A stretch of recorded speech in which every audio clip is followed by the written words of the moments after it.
Hello guys, ఇప్పుడు USA versus Netherland match జరుగుతుంది. USA వచ్చేసి 196 కొట్టింది, 6 వికెట్స్ కోల్పోయి. ఇక్కడ బలాబలాలు చూసుకుంటే ఎప్పుడు నెదర్లాండే గెలిచింది యుఎస్ఏ మీద.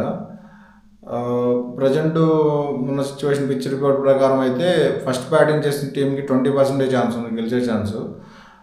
సెకండ్ టీంకి 80% ఛాన్స్ ఉంది. దీంట్లో ఇంకో ఫ్యాక్టర్ ఏంటంటే డ్యూ వస్తే చేజ్ ఈజీ అవుతుంది, లేదంటే ఒక 20-30 రన్స్తో యూఎస్ఏని గెలుస్తుంది. డ్యూ కీలకం అవుతుంది ఇక్కడ.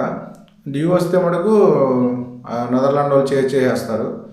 డ్యూ రాకపోతే మటుకు యూఎస్ఏ గెలుస్తుంది అనుకుంటున్నాను నేను.